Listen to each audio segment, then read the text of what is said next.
اهلا بيكم في حلقة جديدة من فرق نقطة. نتكلم النهاردة عن الفانتزي، الجولة اللي فاتت الجولة الجاية، فيلا بينا نبدأ.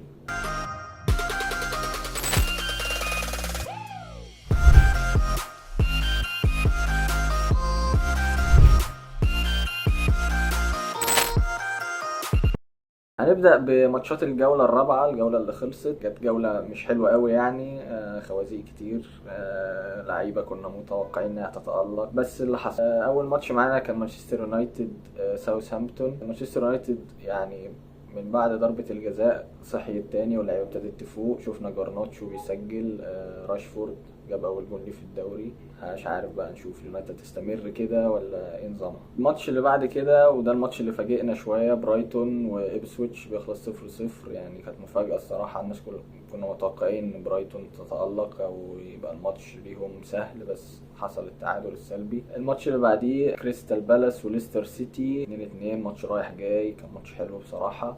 شفنا ضربة الجزاء اللي يعني مش عارف، ماتيتا بياخدها من ايز، وطلع فعلا ان ماتيتا هو المسدد الاول لركلات الجزاء. يعني ماتيتا اعتقد هيبقى حل كويس بعد كده. نروح للماتش اللي بعديه، ماتش فولهام ويست هام، ماتش عجيب شويه. راؤول خيمينيز بيبعث من جديد وبيجيب جون. انجز الناحيه التانية، جده انجز بيجيب جون. فكان ماتش غريب بصراحه، ناس غريبه قوي يعني، ناس رجعت كده مرة واحدة لأنها بتجيب جوان. ماتش ليفربول نوتنجهام، وده كانت المفاجأة الأكبر. نوتنجهام بتسيطر وبتكسب 1-0، فهم بيصمد قدام هجوم ليفربول. واتسون اودوي بيتألق وبيجيب جون جميل بصراحة، إيلانجا بيصنع. كان ماتش غريب. بس نروح للماتش اللي بعديه، مانشستر سيتي برينتفورد. هالاند مش هقدر يعني خلاص، هو هالاند. برينتفورد ويسا جاب جون في الثانية 22، ومويمو برضو صنع كذا فرصة بس ما عرفش يجيب جون. الماتش بعد كده تحت سيطرة السيتي، بس انتوا عارفين يعني هالاند خلص الماتش من قبل ما يبدأ. ماتش استون فيلا ايفرتون، بنشوف واتكنز بيجيب جونين، دوران بيحرز هدف جميل جدا، روجرز لسه برضو مش عارف يعني، لسه ما ظهرش قوي. ايفرتون الناحيه التانية كالعاده كسبانه، بتعمل عليها ريمونتادا. مفيش حد اذكره قوي يعني غير ميكنايل وكالفرت. يعني كالفرت لون جاب جون بس ضيع كذا فرصه، انما ميكنايل كان هو اللي ظاهر اكتر في الماتش. نروح بعد كده ماتش تشيلسي بورنموث. شوف تشيلسي اللعيبه الاساسيه ما بتظهرش قوي، الحل بيجي من البودلة. جيدون سانشو بيصنع اللي كان كويس بصراحه في الماتش. انكونكو بينزل بيجيب جون. يعني تشيلسي عندهم كذا بديل، وممكن نلاقيهم بياخدوا مركز اساسي بعد كده. نروح لقمة الجولة، ديربي لندن، ارسنال وتوتنهام. ارسنال بتخطف جون من جابرييل، صناعة ساكا اللي لحد دلوقتي ما طلعش بلانك في ولا جولة، دي حاجة تحسب له الصراحة.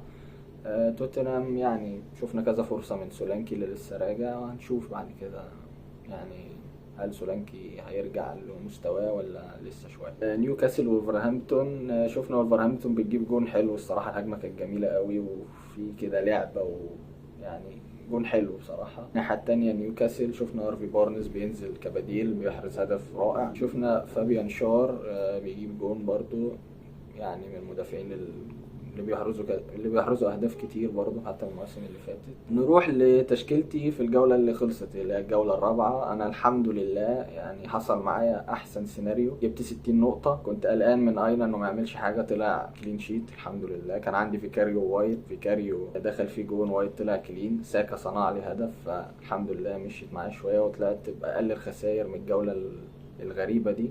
60 نقطة مش وحش، الحمد لله أعلى من الأفريج. وبس يلا بينا نخش الجولة التانية ونقول الاقتراحات. أول ماتش معانا في الجولة الخامسة ماتش تشيلسي ويست هام، ماتش رخم شوية لتشيلسي. يعني الحلول اللي عندك، الحلول اللي ممكن تجيبها، ممكن قدوس ويست هام. قدوس ممكن ما ظهرش بس هو كويس جدا في الملعب، يعني في أي وقت عادي ممكن تلاقيه صنع الفارق. تشيلسي الناحية التانية، يعني لو سانشو فعلا بدأ ياخد مركز أساسي فهو كويس جدا، عنده حلول، بيرقص تقريبا يعني أي حد قدامه بيعدي، فلو لعب هيبقى حل كويس. وبرضه نكونكو نفس الكلام زي سانشو، لو لعب ففي حلول كتير. مش عايز ده ومش عايز ده، معكش فلوس تجيب بالمر، خلاص خليك في مدويكي زي ما انت.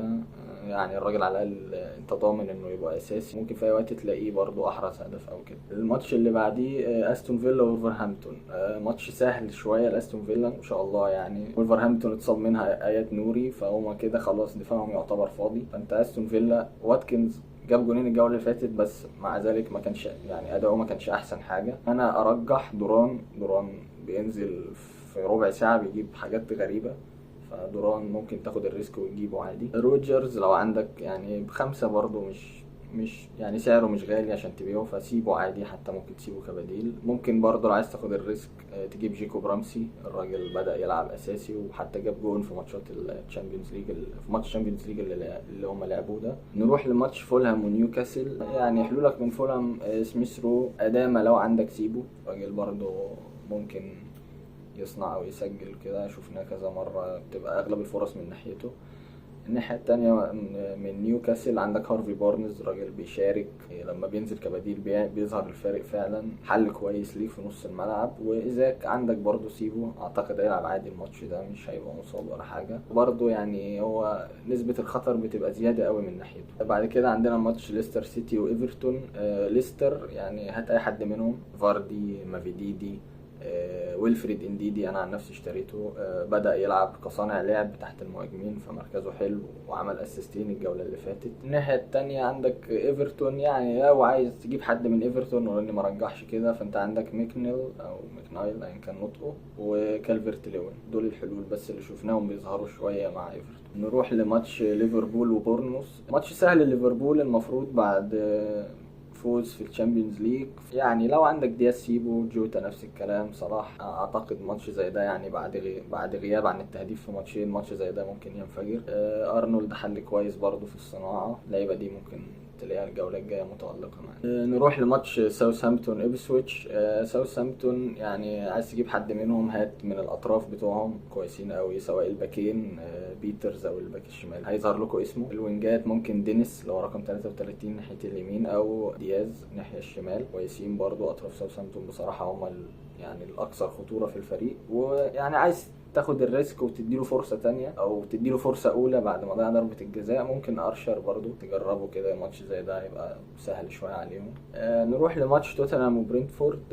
يعني حلولك من توتنهام بيدرو بورو، روميرو، كولوسوفسكي اللي بدأ يظهر بشكل احسن مع تغيير في مركزه كده. جونسون برضو لو بدأ اساسي يبقى كويس. مش عايز تاخد ريسك قوي، ممكن ماديسون وخلاص يبقى حل كويس معاك. برينتفورد يعني بلاش حلول منها في الدفاع، طبعا دفاعهم مش احسن حاجه. ممكن هو مبويمو ومويسا، دول الناس الظاهره قوي في الفريق لحد دلوقتي. الماتش اللي بعد كده هو ماتش غلس شويه، كريستال بالاس يونايتد. شفنا كريستال بالاس الجوله اللي فاتت بترجع تتعادل 2-2 مع رجوع ماتيتا. عايز تجيب ماتيتا تمام، هيبقى حل كويس ايزي، ممكن تسيبه برضه. مانشستر يونايتد يعني خليك في جرناتشو ومزراوي، دول الكويسين شويه، ماسكين نفسهم شويه عن باقي الفريق. وممكن برضو يعني تاخد الريسك وتجيب اماد ديالو او عماد ديالو، هيبقى حل كويس معاك. نروح للماتش اللي بعديه، برايتون نوتنجهام. نوتنجهام الجوله اللي فاتت طالعه من ماتش، يعني لعبت ماتش كويس بصراحه. عايز تجيب حد منها، فكريس وود عندك مفيش مشكله. جيبس وايت تمام. انا جيبس وايت بصراحه الجوله دي هحطه دكه، مش هلعب بيه الجوله دي، بس هسيب اينا عادي بيلعب. هسيب اينا في الفريق عادي، مفيش مشكله. دفاع نوتنجهام ماسك نفسه شويه. الناحيه التانية برايتون، اعتقد جو بيدرو ممكن يشارك الجوله دي، يبقى حل معاك برضو كويس، او تطلعه بقى من الدكه بلاش تبيعه. ويلبك برضو حل كويس معاك. ميتوما لو موجود معاك برضو مفيش مشكله. نروح لاخر ماتش معانا، الماتش اللي هو يعني قمه الجوله، اهم ماتش في الجوله، ويمكن من اهم ماتشات الموسم اصلا، مانشستر سيتي ارسنال. توقعي هالاند بلانك بصراحه، يعني دفاع ارسنال ثابت، ورايا برضو يعني ما شاء الله ماسك نفسه لحد دلوقتي. يمكن سبب من الاسباب ان ارسنال ما يخش فيها غير جون واحد في الدوري لحد دلوقتي. عايز تجيب حد من السيتي، عندك هالاند كده كده هتسيبه مفيش مشكله، بس انا حاسس ان هو مش هيعمل حاجه الجوله دي. الناحيه التانية من ارسنال، ساكا الاربع ماتشات اللي لعبهم مفيش ولا جوله بلانك، فحل كويس معاه. ما عندكش ساكا، ممكن عادي بقى تجيب هافريتس، برضه حل كويس. هنشوف كده الماتش هيخلص ازاي. نروح يعني اختيارات الكابتنه. يعني اسهل ماتشات هو ماتشات ليفربول واستون فيلا. عايز تكابتن حد من ليفربول، فده يعني هيبقى اعتقد ماتش سهل عادي، ممكن تشوف لعيبه ليفربول بتجيب جوان كتير في ماتش زي ده. عايز تاخد الريسك، ممكن تكابتن من حد من استون فيلا. دوران لو لعب اساسي ممكن تكابتنه عادي. روجرز نفس الكلام.